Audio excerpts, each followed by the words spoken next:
This is Sportsman 21.5, and they're off. This is at Norcal Hobbies. Now notice that tent right there, how it covers part of the track? That's going to be a problem in a bit. Now here I go, I pass a few people, I'm the green car just behind that white car. I used to run burgundy, now I'm running green, mainly because everybody was out of that burgundy color. So Norcal had a few bottles of that green, so I picked them up.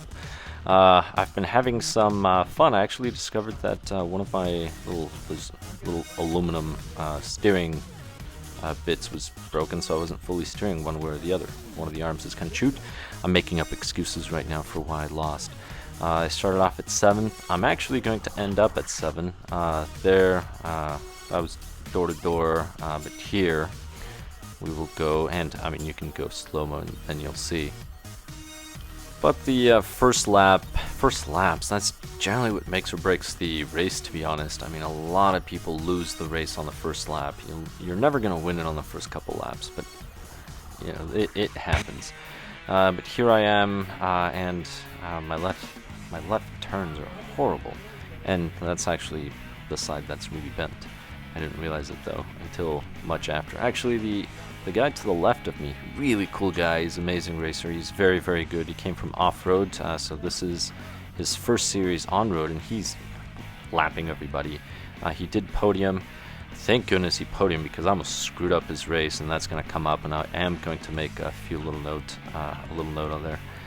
There I got hit, that happens. I'm going to get hit again a few other times. But you're driving really, really close. One of the things to do is, if you're the slower car, just go wide. If you're the faster car and you're planning on passing, go on the inside. It's generally the way it goes. Although, once in a while, somebody will open up and go wide, and then for some reason the guy trying to pass will go wide as well. Or we'll get too anxious, instead of just waiting one extra turn to pass, we'll crash into the guy in front. But it happens to all of us. I mean, we all make mistakes. For example, let's see, I think there's one coming up shortly. Now, whew, that was a close one. I got passed. That was a sweet move on that guy. But I am enjoying. Now, I am going to make a note. I am running a Hobby Wing motor, and the Hobby Wing motor is such a great motor. This is a G4. It runs cooler than the Trinity. I'm actually surprised. One of my friends, he's to the right, he actually decided to pick one up, and so the next one, both of those are buddies.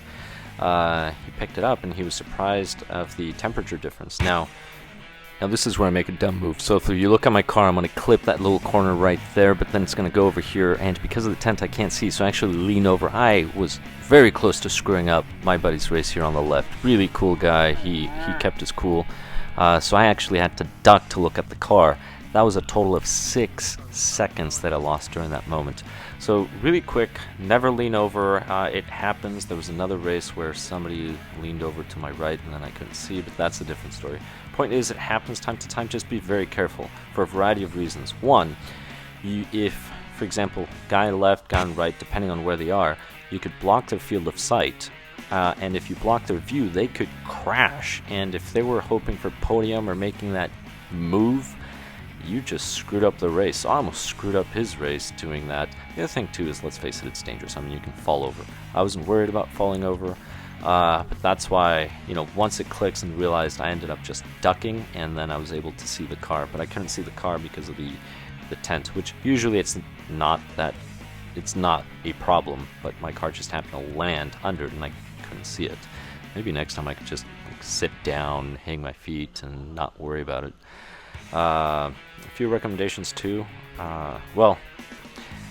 Just try to be at the same level as everybody else. It's alright if you're actually lower. To be honest, I do feel like I'm just going to sit down.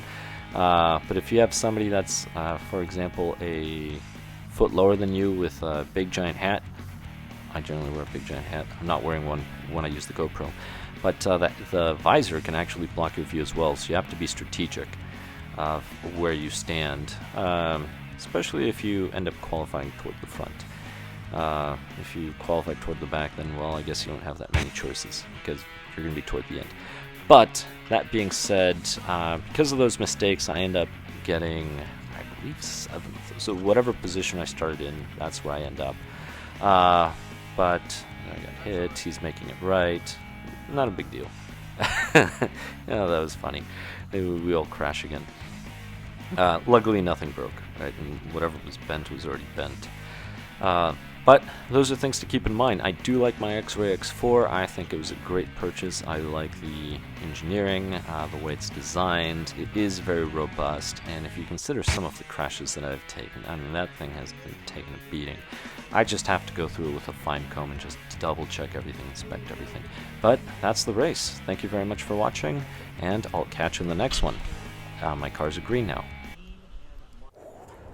Oh, what? Oh, my hair! My car! My rod!